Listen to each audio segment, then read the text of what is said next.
Assalamualaikum warahmatullahi wabarakatuh. Perkenalkan, nama saya Muhammad Kunta Wijaya. Nomor induk mahasiswa 855794848. Prodi S1 Pendidikan Guru Sekolah Dasar.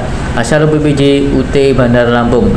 Di sini saya akan memenuhi tugas 3 dari mata kuliah praktikum IPA, yaitu praktek tentang sifat-sifat cahaya, dan saya akan melakukan praktek tentang percobaan pemantulan cahaya. Berikut kita simak videonya. Alat dan bahannya untuk praktek sifat cahaya untuk percobaan pemantulan cahaya. Yang pertama yaitu ada cermin datar atau kaca datar. Yang kedua ada cermin cembung.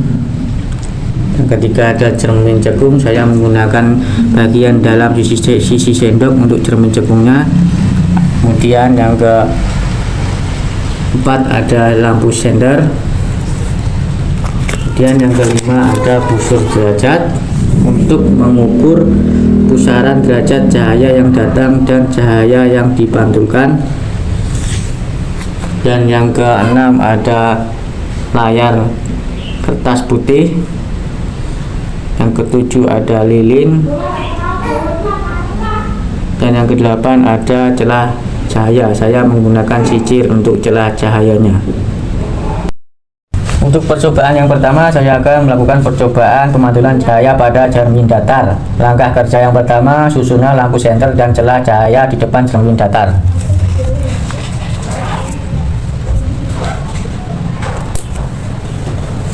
Langkah yang kedua, nyalakan lampu senter dan amati dengan baik jalannya berkas cahaya pada saat sebelum dan sesudah mengenai cermin datar. Mari kita nyalakan senternya terlebih dahulu. Kemudian kita akan melakukan pengukuran dengan menggunakan celah cahaya dan menggunakan busur derajat.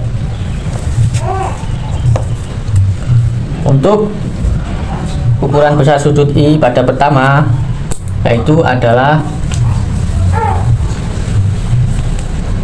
45 derajat.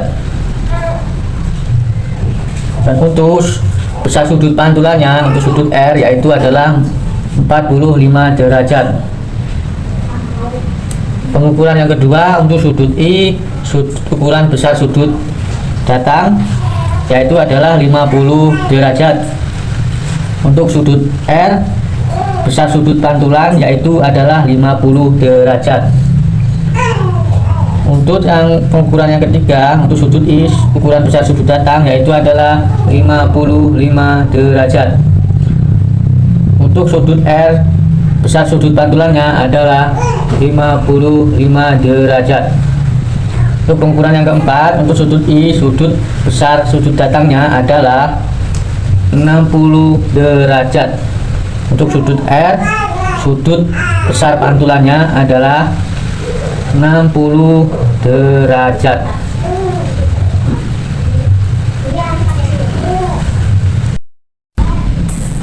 Untuk percobaan yang kedua, percobaan pemantulan cahaya pada cermin cembung. Langkah yang pertama, susunlah alat seperti lilin dan layar datarnya disusun dengan sejajar. Terus yang kedua, nyalakan lilin dan amati dengan baik jalannya berkas cahaya pada saat sebelum dan sesudah mengenai cermin cembung. Dan nyalakan lilinnya, saya sudah menyalakan lilinnya. Kita gambarlah jalan berkas sinyal pada langkah 2 sehingga nampak sudut datang, sudut pantulannya serta bayangan yang terbentuk. Dan yang terakhir itu catatlah bagaimana sifat-sifat bayangan yang dibentuk oleh cermin cembung tersebut. Langkah selanjutnya saya akan melakukan pengukuran pada pemantulan cahaya pada cermin cembung pada jarak 5 cm jarak pandangnya. Mari kita mulai pengukurannya.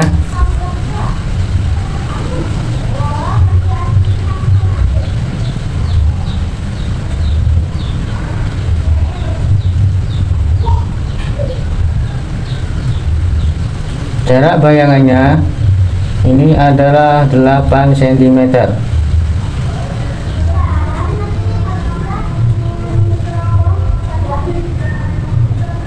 Untuk pengukuran kedua, saya akan mengubah jarak bendanya menjadi 8 cm. Kita mulai melakukan pengukurannya.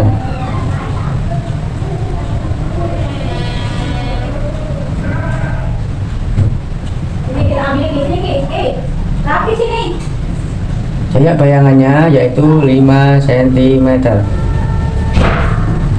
Ukuran yang ketiga, saya akan mengubah jarak bendanya menjadi 10 cm.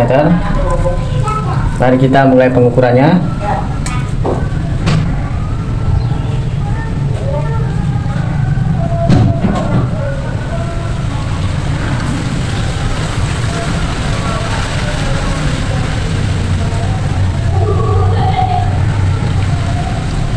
Untuk jarak bayangannya yaitu 4 cm.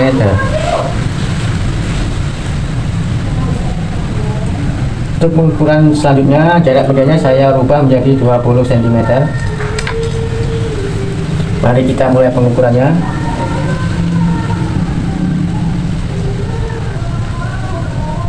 Untuk jarak bayangannya yaitu 2 cm.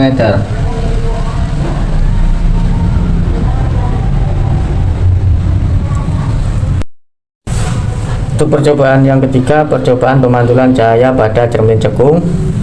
Yang pertama, susunlah alatnya dengan sejajar. Pertama, cermin cekungnya, lilin, terus layar. Nah, yang kedua, nyalakan lilin dan amati dengan baik jalannya berkas cahaya pada saat sebelum dan sesudah mengenai cermin cekung. Kita nyalakan lilinnya. Ketiga, gambarlah jalannya berkas sinar pada langkah 2 sehingga tampak sudut datang, sudut pantulnya serta bayangan yang terbentuk. Yang keempat, catatlah bagaimana sifat-sifat bayangan yang dibentuk oleh cermin cekung tersebut.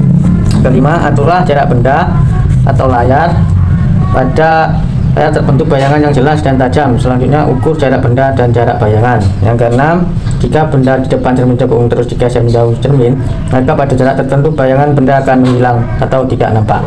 Ukur jarak benda dari cermin cekung pada keadaan tersebut. Yang pertama, saya akan melakukan pengukuran pada jarak benda 5 cm.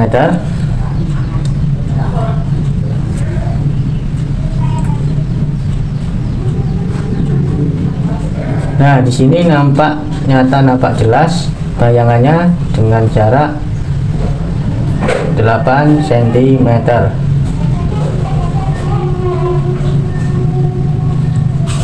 Untuk pengukuran yang kedua, saya akan mengubah jarak bendanya menjadi 8 cm. Kita mulai melakukan pengukurannya. Nah, di sini nampak jelas dan nyata dan nampak besar bayangannya dengan jarak bayangan 5 cm. Untuk pengukuran yang ketiga, saya akan mengubah jarak bendanya menjadi 10 cm. Kita mulai pengukurannya. Nah, di sini nampak jelas juga bayangannya dan nampak besar juga bayangannya dengan jarak bayangan 4 cm. Untuk ukuran yang keempat, saya akan mengubah jarak benda menjadi 20 cm. Kita lakukan ukurannya.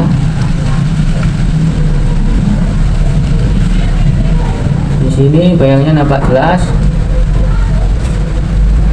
dan jarak bayangannya 2 cm.